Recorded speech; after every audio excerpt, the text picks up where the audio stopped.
Une vie débutée comme simple ouvrier dans une mine de diamants s'est transformée en celle d'un des leaders les plus puissants d'Afrique.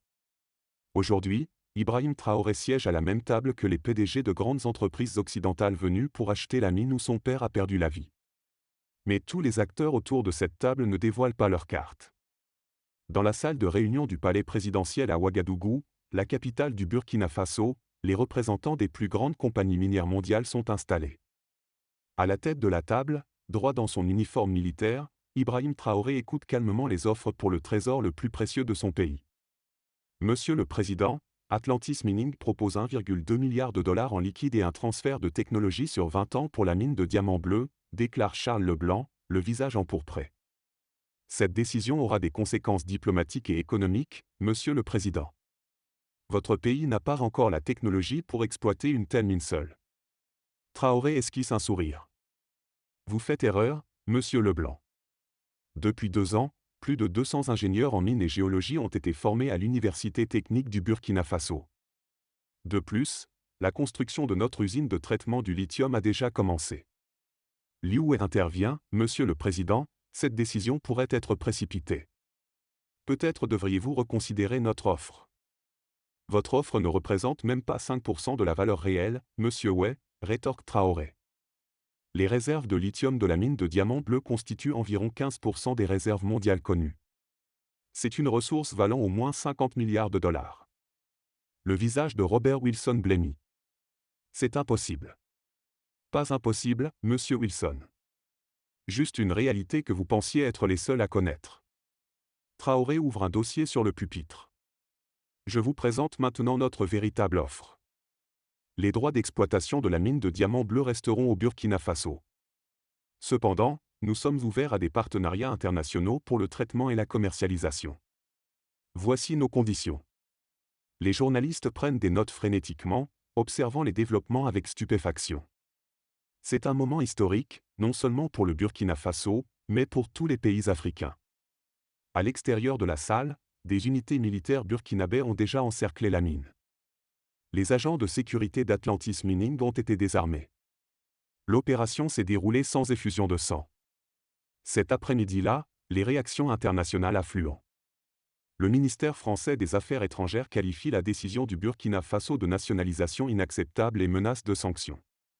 Le porte-parole du département d'État américain déclare « L'action unilatérale du Burkina Faso menace la sécurité des investissements internationaux.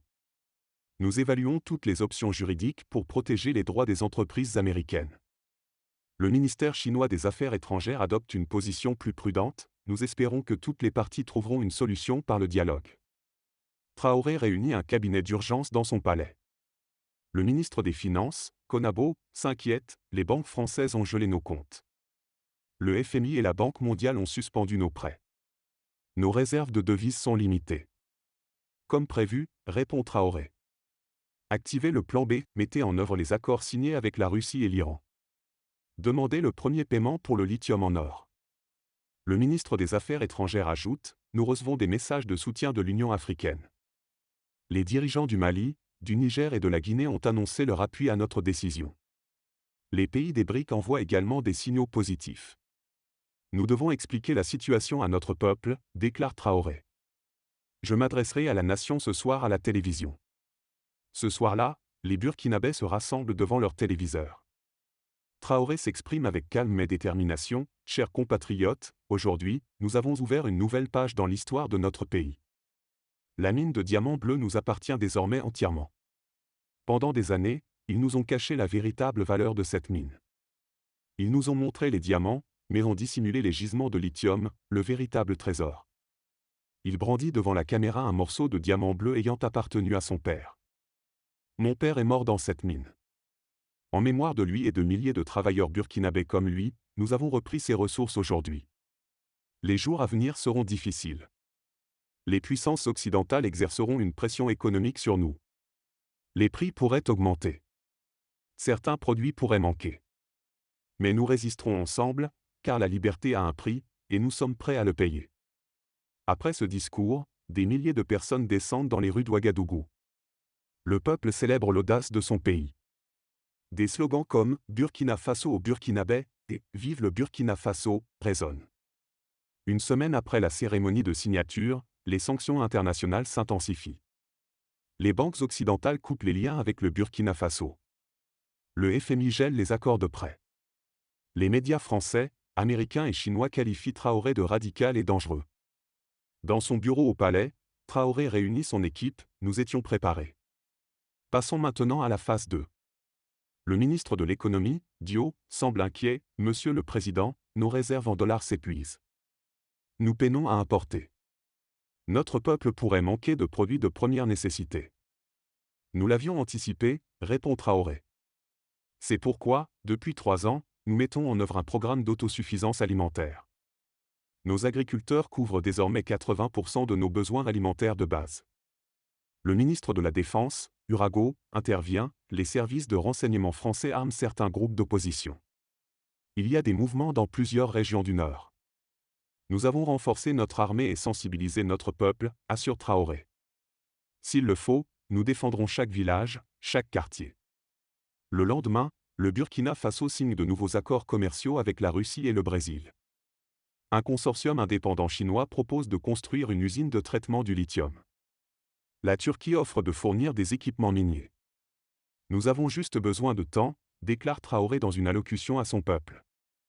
Dans 3 mois, le premier lithium extrait de la mine de diamants bleus entrera sur le marché international.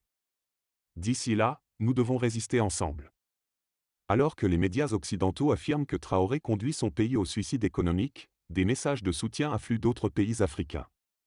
Le Mali, la Guinée, la République démocratique du Congo et l'Afrique du Sud soutiennent le droit souverain du Burkina Faso. Un mouvement appelé « le modèle Traoré » émerge, particulièrement parmi la jeunesse africaine. Des hashtags comme #NosDiamants-Bleus et #Afrique éveillée deviennent viraux sur les réseaux sociaux. 3 semaines plus tard, une crise majeure éclate. Le général Boubacar tente un coup d'État soutenu par la France. À minuit, il encercle le palais présidentiel avec une petite unité militaire, mais les services de renseignement de Traoré étaient préparés. La tentative de coup d'État est réprimée en quelques heures. Les images diffusées à la télévision nationale montrent le général Boubacar et les autres conspirateurs en détention. Des documents saisis révèlent que les services secrets français ont financé ce plan. Cet événement renforce encore davantage le soutien populaire à Traoré. Les rues se remplissent de foules scandant « Mort au traître Boubacar ». Cependant, Traoré choisit une voie différente. Au lieu d'exécuter Boubacar, il le convoque pour témoigner lors d'une diffusion en direct. Général Boubacar, dit Traoré d'une voix calme, aujourd'hui, je ne vous demande pas votre punition, mais pourquoi vous avez trahi votre pays. Tremblant, Boubacar répond, les Français m'ont offert 5 millions d'euros. Ils m'ont promis une nouvelle vie, une villa de luxe en Europe. Et l'indépendance de votre pays? L'avenir de votre peuple? Quelle est leur valeur? Demande Traoré. Le général baisse la tête, silencieux. Voici l'exemple le plus clair de la manière dont l'Occident contrôle l'Afrique, déclare Traoré face aux caméras. Il nous divise en exploitant nos faiblesses internes. Cet événement trouve un écho dans l'opinion publique internationale. La France nie toute implication dans la tentative de coup d'État, mais les preuves sont accablantes. De nombreux citoyens occidentaux commencent à questionner le rôle de leur gouvernement dans de telles activités. La pression économique occidentale se poursuit pendant 6 mois. Le peuple burkinabé traverse des moments difficiles. Certains produits de base manquent. Les prix augmentent. Des manifestations éclatent dans les rues. Chaque soir, Traoré s'adresse à la nation à la télévision, la liberté a un prix, mes frères et sœurs, mais ce prix est moindre que le coût de siècles d'exploitation. À la fin du 6e mois, un événement inattendu secoue l'économie mondiale. Les fabricants de véhicules électriques rencontrent de graves problèmes d'approvisionnement en lithium. Les prix s'envolent. Les réserves de lithium de la mine de diamants bleus deviennent plus précieuses que jamais. Traoré organise une réunion ouverte à la presse internationale, le Burkina Faso est ouvert aux marchés mondiaux sous des conditions de commerce équitables. Cependant, nous ne céderons jamais le contrôle de nos ressources. La première avancée vient du géant automobile allemand Volkswagen. L'entreprise signe un accord direct avec le Burkina Faso, s'engageant à établir un centre de formation technique dans le pays en échange d'un approvisionnement en lithium. D'autres entreprises suivent, Tesla, Ford, Toyota. Les grands constructeurs automobiles doivent négocier avec le Burkina Faso pour surmonter la crise du lithium. Cependant, des défis internes surviennent. l'exploitation de la mine de diamants bleus s'avère plus complexe que prévu. Des problèmes techniques, des pénuries de personnel et des difficultés logistiques ralentissent la production. Traoré passe ses journées et ses nuits à la mine, travaillant avec les ingénieurs pour résoudre les problèmes sur place.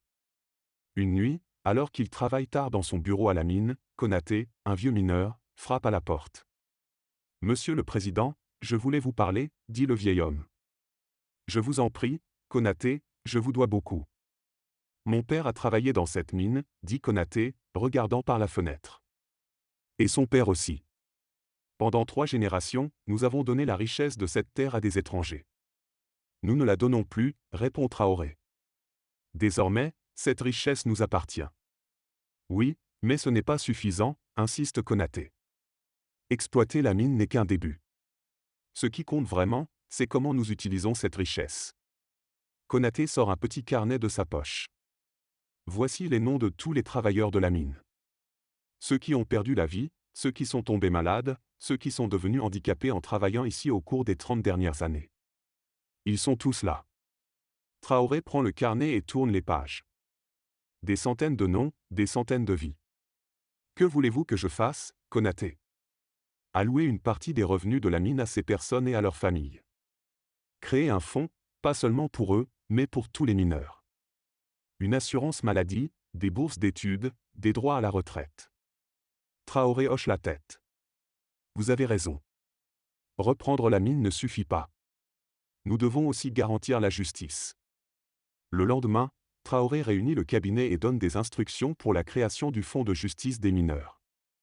15% des revenus de la mine de diamants bleus seront alloués à l'amélioration des conditions de vie des mineurs et de leurs familles. 8 mois plus tard, le FMI et la Banque mondiale lèvent les sanctions. Les banques occidentales reprennent leurs relations avec le Burkina Faso, mais les conditions ont changé.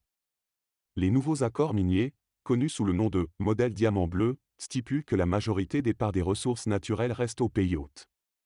Le Burkina Faso est désormais en position de dicter ses propres termes.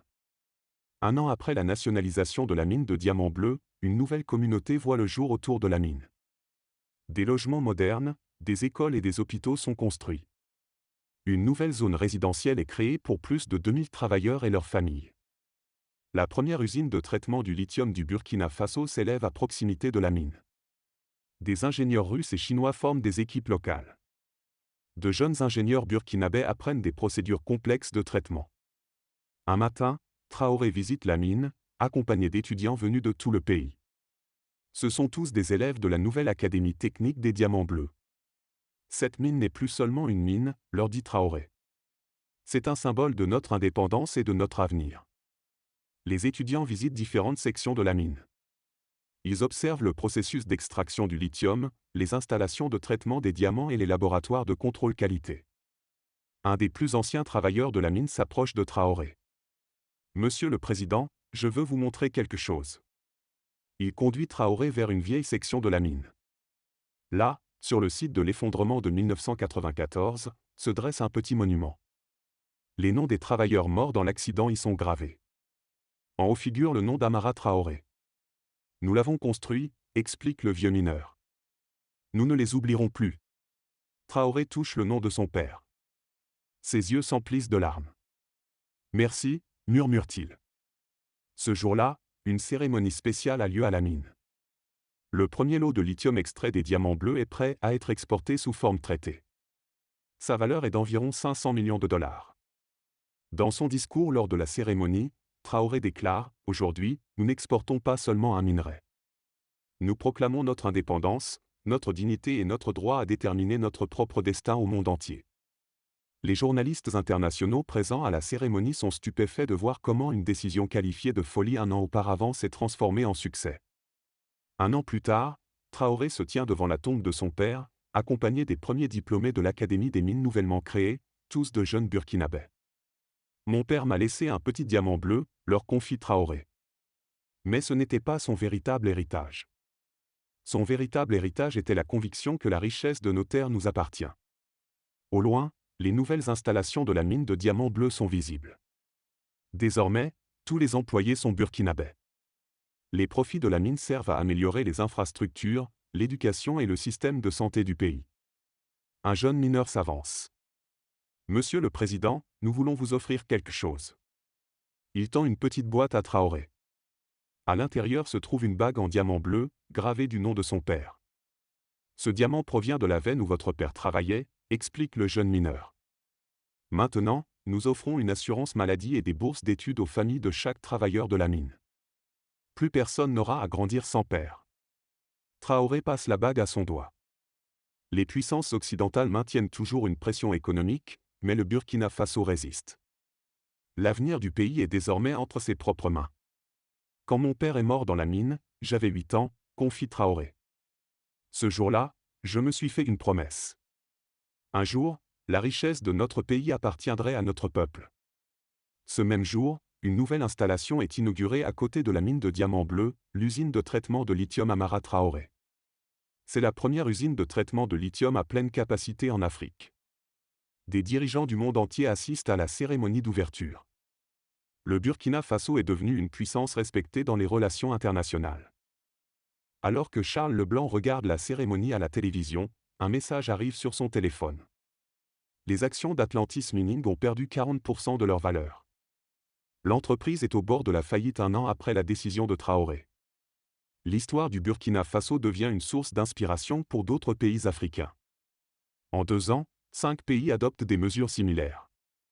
Cette approche, connue sous le nom de « modèle Traoré », marque le début d'une nouvelle ère dans les relations internationales. Le Nigeria reprend le contrôle de ses réserves pétrolières, la République démocratique du Congo de ses mines de cobalt, l'Afrique du Sud de ses gisements de platine. Traoré s'adresse aux autres dirigeants lors d'une réunion de l'Union africaine, « Nos ressources naturelles ont le pouvoir de changer notre destin.